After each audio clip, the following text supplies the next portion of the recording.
né?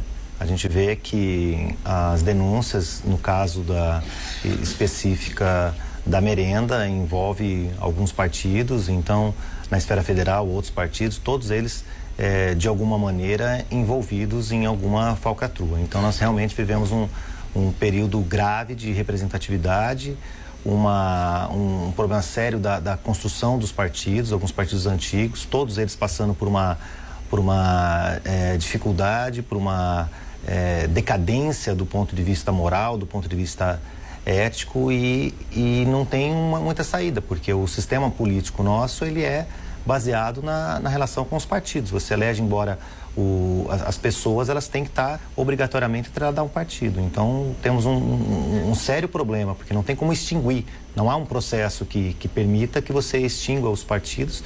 Pelo contrário, você tem que fazer com que eles sejam depurados, né, que eles sejam fortalecidos. Mas da maneira como está, realmente ficou a impressão que a população tem é que não salva ninguém, né? São Carlos, pesquisador em segurança pública, Fernando Moreira. Fernando, eu estava pensando aqui, quer dizer, nós temos necessidade de ter segurança no Estado. Temos que ter segurança para o Estado. Mas não estou me invertendo a conversa, não, porque a gente está pensando em dar segurança para o Estado não ser assaltado, não ter problemas com políticos. Isso não é uma inversão? Quer dizer, o Estado então perdeu o sentido de ser no Brasil? É por aí mesmo.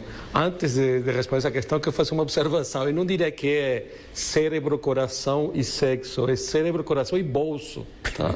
Eu duvido que esses ladrões pensem no sexo, pensam no bolso, tá? Então, eu vou me permitir corrigir essa... É realmente o bolso que está mandando hoje, tá? Não é o sexo. Certamente você está certo, tá? Não tem... Hoje nós somos assaltados na rua e somos assaltados no lerite também, tá? Porque você vê que não tem limite até onde o pessoal exprime a gente no povo por imposto, tá? Então, o assalto é generalizado e universal. Eu acredito que tem instituições que ainda são confiáveis, eu confio em muitas delas, certo? Ou seja, certamente um político que é ladrão deve ser político, porque o político deve se preocupar com o bem-estar do povo, então já não é político, é ladrão. Então, tem instituições sérias que acredito que funcionem e é nelas que nós temos que pôr a esperança de que esse roubo generalizado e universal pelo menos seja punido realmente com prisão e não fique impune, porque não é sensação de impunidade, é impunidade mesmo, tanto na segurança pública, impunidade, quanto na coisa econômica em termos de impostos. Ninguém aguenta mais, tá? Então tem que confiar realmente em algumas instituições, poucas instituições que ainda são confiáveis. Uma delas, por exemplo, é o GAECO, que certamente eu confio plenamente nesse tipo de instituição. Em Araraquara está o advogado e professor de Direito Penal Rodrigo Costa.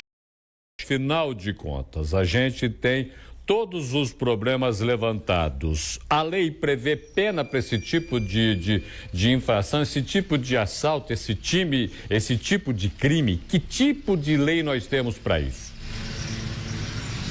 Sim, há previsão legal. E como muito bem colocou o professor Fernando, a colocação dele muito justa e perfeita, a penalização para aquele que seja um agente público, ele responde, por exemplo, por improbidade administrativa, como mencionei anteriormente, tem aí a natureza jurídica, tem caráter civil, né? Pode responder também, se for o caso, por corrupção ativa, corrupção passiva, o peculato, uma concussão, né? É perfeitamente possível. Então, há sim uma resposta da lei. A lei consegue abarcar, a lei consegue abranger essas condutas. Infelizmente, por uma questão de política criminal, talvez as penas que são aplicadas, elas não sejam satisfatórias para nós quando observamos isso. Por isso, como mencionei, que é interessante que nós consigamos evitar que isso chegue no judiciário. Como o Ministério Público Federal e Estadual tem aí as suas campanhas de não à corrupção, como a OAB, por exemplo, do Estado de São Paulo, a nossa OAB tem o Corrupção Não, não é?